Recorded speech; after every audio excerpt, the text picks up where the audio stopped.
It started with a scene of men gathered around, getting instruction on how to cut sugarcane.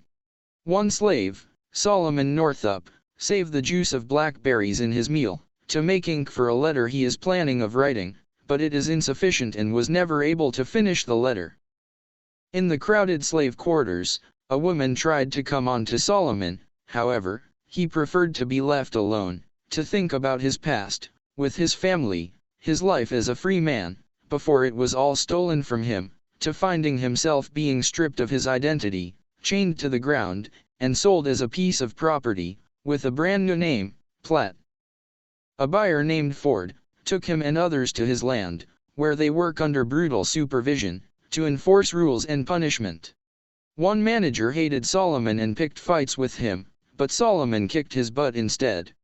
This created a dilemma for Ford, because no matter how he wants to save Solomon, he is always going to be in danger of retaliation, for laying a hand on a white individual. Ford sold Solomon for his safety. His new owner, named Epps, owns a cotton field where slaves spend all day with back-breaking work. One girl named Patsy always provides the highest output of picked cotton, and Epps like her. The others get lashes for not hitting quotas. Epps can just randomly wake up the slaves, let them sing and dance inside his house for entertainment, and also wants to see Patsy. But his wife notices and gets annoyed and throws a glass to Patsy's face. One day Mrs. Epps asked Solomon to buy some items in the store. While going there, Solomon was thinking of escape, until he witnessed a lynching going on along the way. This made his resolve shaken.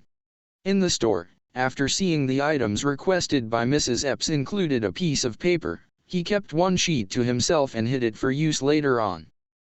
On a Sabbath, Epps sent Solomon to fetch Patsy from a next-door plantation, owned by Shaw, a person who married his former slave, who Patsy became friends with. Epps is very angry at the thought that Shaw could also take advantage of Patsy and intends to confront her, but when they arrive Solomon distracts Epps to save her from being punished. But thereafter, Epps went to the slave quarters and raped her.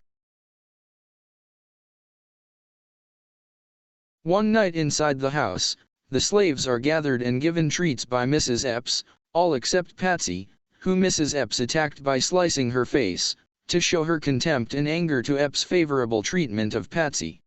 Because of this, Patsy asked Solomon to kill her, and dispose of her body in the swamp, because she could not take the cruelty anymore, but Solomon rejected her pleas.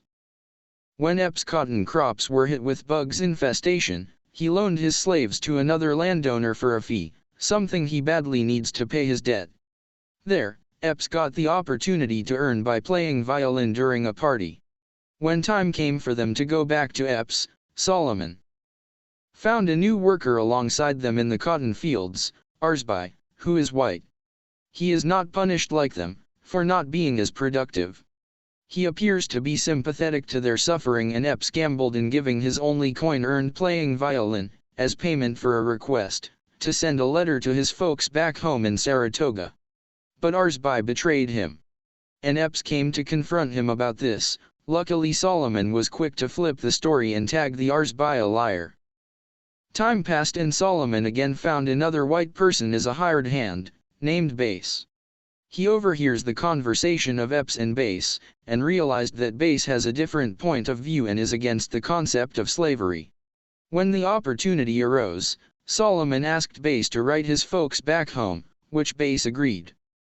Solomon hadn't counted the days and did not expect too much from Bass, but one day, the sheriff came, along with his former companion in Saratoga, Mr. Parker, and took him away, restoring his freedom.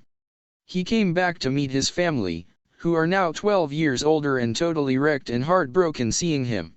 His daughter, who is already married, has a child, named after Solomon. Solomon Northup sued his captors and became an abolitionist, spent the rest of his days helping other runaway slaves find their freedom.